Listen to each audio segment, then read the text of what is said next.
ओम नमः सिद्धेभ्य। नमो नमः सत्हितंकराय वीराय भव्याम्बुजभास्कराय अनंतलोकाय सुरार्चिताय देवादिदेवाय नमो जिनाय देवादिदेवाय नमो जिनाय। पंच परमेष्टि भगवान की जय। परम पूज्य आचार्य भगवंत गुरुवर विशुद्ध सागर जी मुनि महाराज की, परम पूज्य मुनि श्री सुप्रभ सागर जी महाराज की जय। समीचीन विकल्पों का सम्यक समाधान। सम्यक ज्ञान की वह अलौकिक विधा जो हमारे जीवन को निश्चित ही अज्ञान रूपी अंधकार से निकाल करके और हमारे अंतरंग में एक सम्यक ज्ञान रूपी ज्योति को ज्योतित करने वाली है। क्योंकि जहाँ पर अज्ञान है वहाँ दुख है, और उस दुख से बचने का उपाय आचार्य भगवंतों ने कहा है कि अपने ज्ञान को सम्यक ज्ञान बनाने का पुरुषार्थ करना चाहिए। परम पूज्य आचार्य भगवंत गुरुवर विशुद्ध सागर जी महाराज के मंगल सुभाषित से, उन्हीं के सुयोग से परम पूज्य मुनि श्री सुप्रभ सागर जी महाराज द्वारा हमें आत्मकल्याण की वह अनूठी विधा प्रदान की जा रही है। इसके माध्यम से हम अपने ज्ञान को सम्यक ज्ञान बना करके अपने जीवन का कल्याण अवश्य कर सकते हैं। विकल्प आपका और उसका आगम के परिप्रेक्ष्य में सम्यक रूप से समाधान परम पूज्य मुनि श्री के द्वारा। तो आप भी पुरुषार्थ करें और अपना समीचीन विकल्प भेजते हुए परम पूज्य मुनि श्री से उसका सम्यक समाधान प्राप्त करके अपने जीवन के कल्याण का मार्ग अवश्य प्राप्त कर प्रारंभ करते हैं। आज का सम्यक समाधान और आज के पहले विकल्प के लिए मुंबई महाराष्ट्र से चेतन प्रकाश जैन महाराज श्री के श्री चरणों में बारंबार नमोस्तु निवेदित करते हुए अपना समीचीन प्रश्न कर रहे हैं कि महाराज जी, जैसे कि बहुत सारे श्रावक मंदिर में पूजन करने जाते हैं, पूजन करने के उपरांत वहाँ पर मुनिराज होने पर वह पूजा पूरी होने पर बैठ कर के वहीं मुनिराज का पड़गाहन करते हैं और मुनिराज को आहारदान देते हैं, तो क्या यह उचित है? क्योंकि वहाँ आहारदान में द्रव्य तो हमारा होता नहीं है। कृपया हमारे समीचीन विकल्प का सम्यक समाधान करने की अनुकंपा करें। नमोस्तु महाराज जी, नमोस्तु। ओम नमः सिद्धम। परम पूज्य आचार्य भगवान गुरुवर विशुद्ध सागर जी महाराज जी की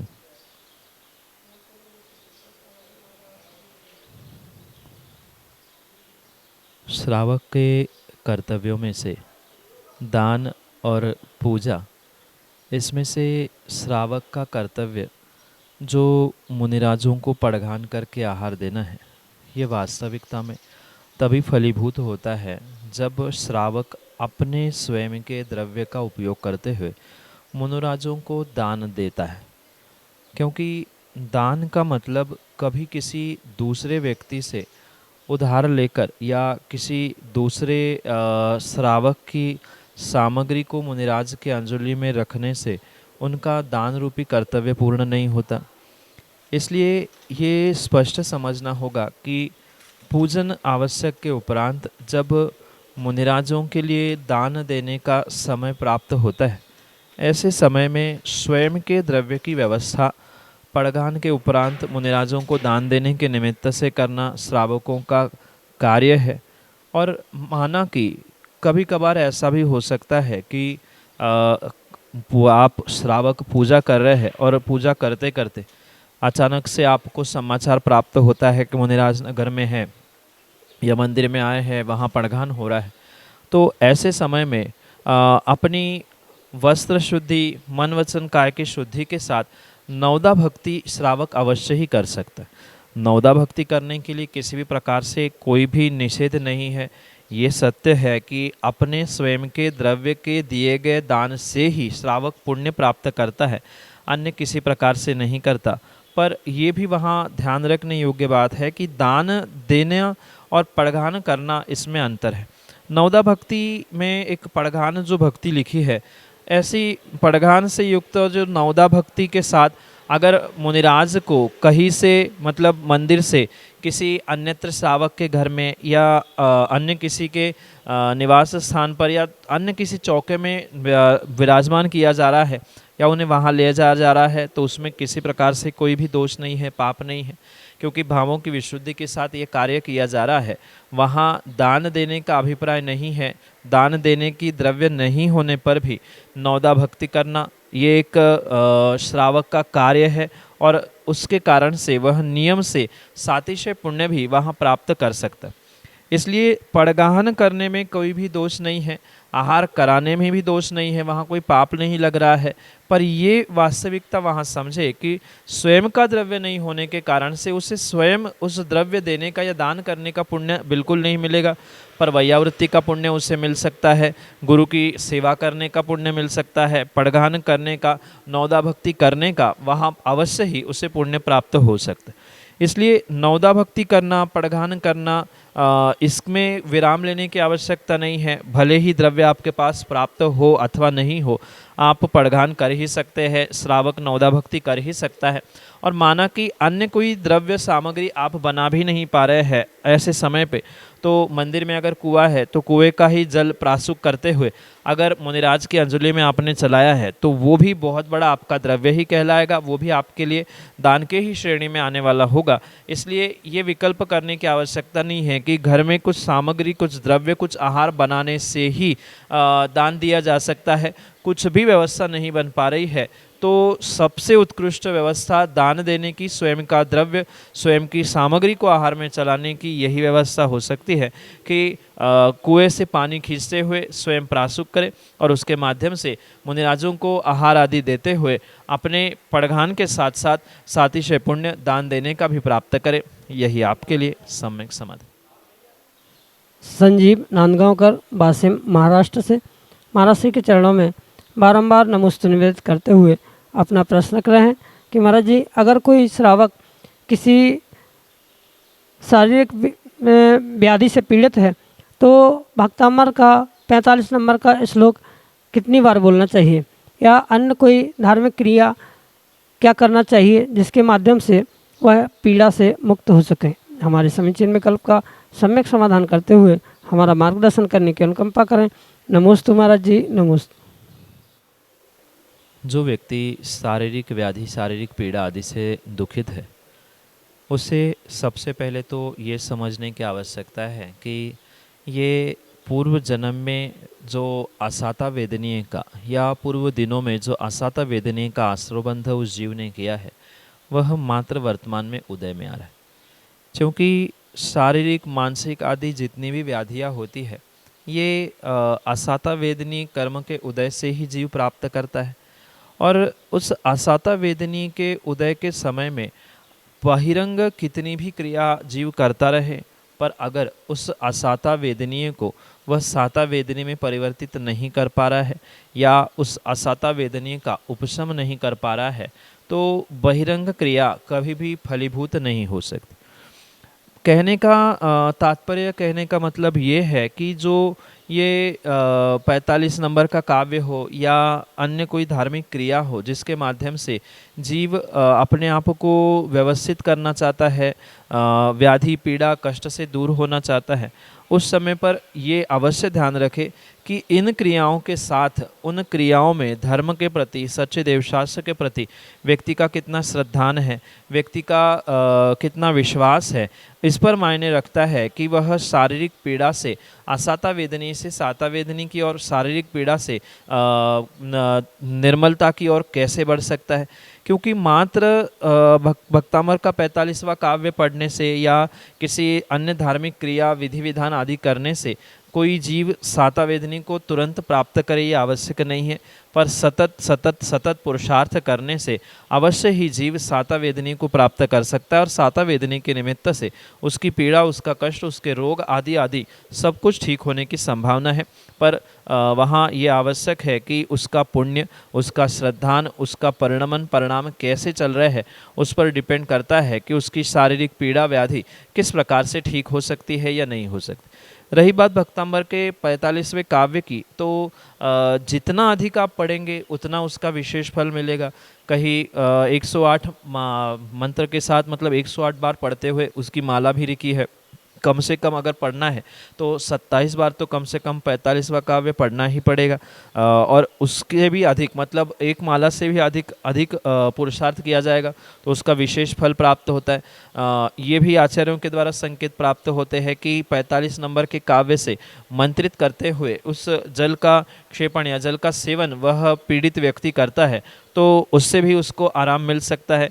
साथ में मात्र इन धार्मिक क्रियाओं से नहीं अपितु अन्य जीवों के प्रति दया करुणा का परिचय देते हुए अगर सातावेदनी के आश्रव का पुरुषार्थ किया जाएगा, क्योंकि आचार्यों ने कहा है कि जितना दूसरे जीवों को सुख देने का भाव रखा जाएगा, दूसरों को पीड़ा से दूर करने का विचार किया जाएगा, अन्य जीवों के प्रति दया करुणा के भावों के साथ उनको कष्ट ना हो, वह दुखों से दूर हो जाए, ऐसी भावना रखी जाएगी, उतने में ही जीव सातावेदनी को प्राप्त कर सकता है। इसलिए उस सातावेदनी के माध्यम से सुख का वेदन करने के लिए धार्मिक क्रिया, मतलब पूजा पाठ विधान, जाप या भक्तामर के 45वें काव्य का पाठ इतने से ही नहीं अपितु सभी जीवों का कल्याण हो, सभी जीव दुखों से मुक्त हो, किसी को कष्ट ना हो, ऐसी एक प्रशस्त भावना भाने से ही वह जीव बहुत शीघ्रता से व्याधि पीड़ा कष्ट आदि से दूर हो सकता है।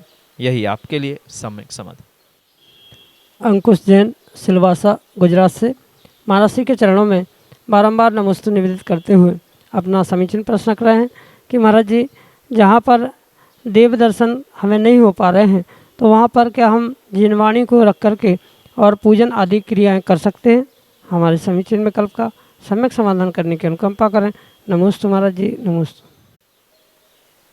ये आपको बहुत अच्छे से बोध होगा कि हमारे जिन शासन में मात्र प्रभु को ही नहीं अपितु सच्चे देव, शास्त्र और गुरु तीनों को भी बहुत अहमियत देते हुए तीनों को एक समान रूप से ही स्वीकार किया जाता है। जितनी देव यानी अरिहंत देवों की पूजा कही है, उतनी ही गुरु और उतनी ही जिनवाणी की भी हमारे आगम में पूज्य कहा है, और इसमें किसी भी प्रकार से कोई कम अधिक नहीं है। भले ही वह वीतरागी सर्वज्ञ हितोपदेशी प्रभु, जिन्हें सामान्य रूप से देव कहा जाता है, देवादिदेव कहा जाता है, वे देव तो हमारे लिए पूज्य है ही, पर उसके अलावा भी गुरु और जिनवाणी ये भी हमारे लिए पूज्य और परम पूज्य के ही श्रेणी में आता है। इसलिए माना कि किन्हीं कारणों से जिनेंद्र भगवान के दर्शन पूर्ण नहीं हो पा रहे हैं या उनके दर्शन की व्यवस्था नहीं हो पा रही है, तो ऐसे स्थिति में जिनवाणी विराजमान करते हुए या प्रत्यक्ष गुरु के सामने बैठकर भी देवशास्त्र गुरु की पूजा अर्चना की जा सकती है। क्योंकि जैसे वर्तमान में हमारे सामने या किसी भी काल में सिद्ध भगवान तो होते ही नहीं है, पर सिद्ध नहीं होने पर भी परोक्ष रूप से उनकी पूजा, उनको अर्घ्य चढ़ाया जाता है। वर्तमान में अरिहंत भगवान भी नहीं है, पर उनकी प्रतिकृति रूप में हम स्थापना निक्षेप से पाषाण में भगवान को स्थापित करते हुए उनकी पूजा करते हैं। ऐसे ही अगर किन्हीं कारणों से जिनेंद्र भगवान हमारे लिए दर्शन के लिए उपलब्ध नहीं है या किन्हीं ऐसी विपरीत स्थितियों में भगवान के दर्शन नहीं हो पा रहे हैं, तो घर में या अन्यत्र भी जिनवाणी विराजमान की जा सकती है। यंत्र जी भी आजकल उपलब्ध होते हैं, यंत्र प्रतिष्ठित करते हुए अगर यंत्र रखे हैं, यंत्र भी एक जिनवाणी का ही स्वरूप स्वीकार किया जाता है। तो जिनवाणी अगर वास्तव में जिनवाणी है, आगम प्रणीत आचार्य प्रणीत ग्रंथों से अगर सामने विराजमान करके पूजा की जा रही है, पाठ किए जा रहे हैं, तो उसमें कोई दोष नहीं है।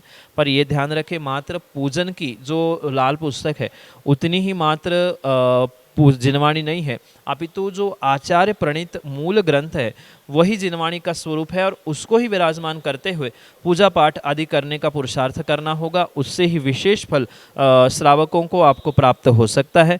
ये ध्यान रखते हुए जिनेंद्र भगवान के अभाव में देव शास्त्र गुरु तीनों एक ही श्रेणी में आने के कारण से आचार्य प्रणीत ग्रंथों को विराजमान करते हुए देवशास्त्र गुरु की सिद्धों की प्रत्यक्ष परोक्ष रूप से पूजा करने में किसी प्रकार से कोई दोष नहीं है। यही हम आपके लिए सम्यक समाधान। बाल ब्रह्मचारी नमन जैन, सरूरपुर, बड़ौत, उत्तर प्रदेश से अगले समीचीन विकल्प के लिए। नमोस्तु महाराष्ट्री। मेरी एक जिज्ञासा है कि आजकल प्रतिष्ठा आदि विधान आदि में जो मंगल कलश हम मंडल पर रखते हैं, उन कलश पर दर्पण आदि क्यों लगाए जाते हैं? उन दर्पण लगाने का क्या महत्व है? हमें लगाने चाहिए या नहीं? इस जिज्ञासा का समाधान करने की कृपा करें। नमोस्तु गुरुवर। द्रव्य मंगल की व्याख्या करते हुए आचार्य भगवंत कहते हैं कि द्रव्य मंगल भी दो प्रकार से स्वीकार किया जा सकता है, एक मुख्य मंगल और एक अमुख्य मंगल। जहाँ साक्षात अरिहंत प्रभु गुरु आदि विराजमान है, ये तो स्वयं में ही द्रव्य मंगल है और मुख्य मंगल है। पर इस मुख्य मंगल के अलावा भी अन्यत्र अमुख्य मंगल के रूप में, जैसे सिद्धार्थ पीली सरसों को मंगल स्वीकार किया जाता है, जो पूर्ण भरा हुआ कलश है उस कलश को भी आचार्य भगवंतों ने अमुख्य मंगल के रूप में, द्रव्य मंगल के रूप में स्वीकार किया। इसी श्रेणी में आचार्यों ने दर्पण को भी एक मंगल का स्वरूप प्रदान करते हुए उस मंगल द्रव्यों में स्वीकार किया जाता है। इसलिए आप कहीं भी देखना कि जितनी भी विधान, प्रतिष्ठा या अन्य भी विशेष कार्य होते हैं, वहाँ कलशों में दर्पण लगाना या अन्य भी स्थानों में दर्पण रखना, ये एक मांगलिक द्रव्य होने के कारण से स्वीकार किया जाता है। दूसरी बात ये भी है कि जैसे ध्वजारोहण आदि स्थानों में कलशों में दर्पण लगाया जाता है या ध्वजदंड पे दर्पण लगाया जाता है, तो उसके पीछे और एक उद्देश्य आचार्य भगवंत कहते हैं कि जैसे कुछ नकारात्मक ऊर्जा है, कुछ नेगेटिविटी है या कुछ विपरीत शक्तियाँ अगर किसी कारणों से उन स्थानों में अटैक कर रही है, वहाँ पहुँच रही है, तो वहाँ टकरा कर वह रिफ्लेक्ट होकर पुनः अपने स्थान पर पहुँच जाए, ये भी उसके पीछे का एक उद्देश्य हो सकता है या होता है। मुख्य तो इसके पीछे ये समझना कि ये एक दर्पण मंगल के रूप में स्वीकार किया जाता है। कलश भरा हुआ स्वयं में मंगल और उसके साथ अगर दर्पण है तो वो और भी मंगल में होता है। साथ में नकारात्मकता को दूर करना, जो विपरीत शक्तियाँ है उसका अटैक रोकते हुए उसका प्रतिकार करने के लिए भी दर्पण आदि का प्रयोग ऐसे मांगलिक कार्यों में किया जाता है। यही आपके लिए सम्यक समाधान। प्रतिष्ठाचार पंडित अखिलेश शास्त्री, रमगढ़ा, उत्तर प्रदेश से अगले। नमोस्तु भगवान, नमोस्तु नमोस्तु गुरुवर। मेरा एक समीचीन विकल्प है कि पंडित नाथूलाल जी शास्त्री प्रतिष्ठा प्रदीप में लिखते हैं कि माता पिता नहीं बनाने चाहिए, और वर्तमान में पंच कल्याणकों में सबसे बड़ा पद माता पिता का माना जाता है। तो इसमें हम पंडित नाथूलाल जी जो कहते हैं उसको माने या वर्तमान में जो चल रहा है उसको माने, एक सामंजस्य बैठना मुश्किल हो जाता है, क्योंकि प्रतिष्ठा सारोद्धार में भी माता पिता बनाने का कहीं भी आसाधर जी ने भी नहीं लिखा, नरेंद्राचार्य ने भी नहीं लिखा। लेकिन वर्तमान में जो प्रतिष्ठा रत्नाकर जब से आई या ब्रह्मचारी शीतल प्रसाद जी ने जो वो लिखा है, उस पर से प्रारंभ हुआ माता पिता बनाने का। तो क्या रास्ता है जिससे ये सही है माता पिता बनाना या नहीं? नमोस्तु भगवान। पंडित जी, समय समय पर ये प्रतिष्ठा विधि हो चाहे पूजन पाठ की विधियाँ हो, वह बदलते हुए देखने में आ रहे। अगर आप थोड़ा सा गौर करते हुए 20-25 वर्ष पूर्व की प्रतिष्ठा विधि या पूजन पाठ की भी विधि समझे, तो उसमें और आज के पूजन पाठ की विधि, प्रतिष्ठा के विधि में ही बहुत बड़ा अंतर, बहुत बड़ा बदलाव देखने में आ रहा है। क्योंकि ये जितने भी कार्य वर्तमान के परिप्रेक्ष्य में बदलाव के रूप में स्वीकार किए जा रहे हैं, उसमें किसी भी प्रकार से कोई मिथ्यात नहीं है, किसी भी प्रकार से अतत्वों कुतत्वों पर श्रद्धान का विषय नहीं है या तत्वों पर अश्रद्धान का भी विषय नहीं है। इसलिए ये सम्यक वर्धिनी ही क्रिया है, मिथ्यात की पुष्टि नहीं करती है। इन कारणों से कथनचित इन क्रियाओं को, इन व्यवस्थाओं को स्वीकार करने में किसी भी प्रकार से दोष नहीं है। अगर प्राचीन प्रतिष्ठा ग्रंथों को अगर देखा जाए तो वास्तविकता में या वर्तमान में जितना अनेक प्रकार का तामझाम हो, चाहे माता पिता के बनाने के विषय में हो या अन्य भी कई सारे पात्रों को बनाने के विषय में हो, उसका कहीं भी उल्लेख प्राप्त नहीं होता। जैसे वर्तमान में जन्म कल्याणक के दिन अभिषेक के जन्माभिषेक के बाद में बुआ बनाने का ट्रेंड वर्तमान में चल रहा है, उसका भी उल्लेख हमारे पढ़ने में वर्तमान में अभी तक नहीं आया। तो जितना करे उतना कम है, ऐसा करते हुए वर्तमान में ये बहुत सारी व्यवस्थाएं बढ़ाती जा रही है। और ये भी बहुत अच्छे से समझना होगा, और आप तो ज्ञाते ही होंगे कि पूर्व काल में जब भी प्रतिष्ठा या पंचकलणक आदि होते थे, वह किसी एक व्यक्ति, किसी एक परिवार आदि के द्वारा, पूरा यजमान परिवार वही रहता था, उनके ही पात्र रहते थे और पंचकलणक आदि हुआ करता था। मंदिर भी वही बनाते थे, पंचकलणक वही कराते थे। पर वर्तमान की व्यवस्थाएं बदलती जा रही है, मंदिर कोई और बनाता है, प्रतिमा कोई और विराजमान करता है, और पात्र आदि भी बहुत सारे बनते हैं। तो एक वर्तमान की व्यवस्था और समाज के सभी जीवों को वहाँ जोड़ने का मुख्य अभिप्राय होने के कारण से ही ये हमें स्वीकार करने में कोई दोष नहीं है, कोई पाप नहीं है। भले ही आगम ग्रंथों में उसका कोई विधि प्राप्त नहीं होती, पर यह भी निषेधात्मक कहीं वर्णन नहीं है कि बनाना ही नहीं चाहिए, अमुक पात्र बनने से काम नहीं होगा, ऐसा निषेधात्मक भी कथन नहीं है। विधि नहीं होने पर भी, निषेध ना होने के कारण से अगर ये क्रियाएं की जा रही है तो उसमें आगम के परिप्रेक्ष्य में और वर्तमान के भी परिप्रेक्ष्य में कोई दोष नहीं होना चाहिए। इसलिए जितने अधिक पात्रों को जोड़ते हुए जितनी अधिक व्यवस्थाएं की जा रही है, ये भी समझने योग्य बात है, क्योंकि द्रव्य की भी आवश्यकता, धन की भी आवश्यकता इन पात्रों के माध्यम से मुख्यतः से मिलती है। पर इनके चयन के लिए जो वर्तमान में बहुत सारे स्थानों पर क्राइटेरिया या एक स्टैंडर्ड बनाया गया है, वो उचित नहीं है। क्योंकि ये एक पात्र मात्र क्रियाओं को करने के लिए या जोड़ने के लिए किया जाता है, मात्र इससे धन से संबंधित करना या किसी व्यक्ति विशेष से संबंधित करना ये उचित नहीं है। सामान्य रूप से उनके नियम, क्योंकि एक विशेष पात्र है, ये व्यवस्था तात्कालिक बनाई गई है, इसलिए नियम व्रत आदि को लेते हुए धनराशि, उनका सहभागिता, धर्म के प्रति रुझान, धर्म मार्ग में, मोक्ष मार्ग में उनके बढ़ने के आगे के रुझान आदि सबको समझते हुए ही इनका चयन किया जाए तो उसमें किसी भी प्रकार से दोष नहीं है, पाप नहीं है। भले ही उसका विधान विधि विधान के रूप में प्राप्त नहीं होता, पर निषेध ना होने के कारण से वहाँ ये हम नहीं कह सकते कि नहीं बनाना चाहिए, बनाने पे पाप पड़ता है। जितना अधिक श्रावक, जितने अधिक व्यक्ति इससे जुड़ जाएंगे, उतने ही विशेष समाज के लिए और क्रियाओं के लिए फलदायी होने के कारण से ऐसा करने में कोई भी दोष नहीं है। यही आपके लिए सम्यक समाधान।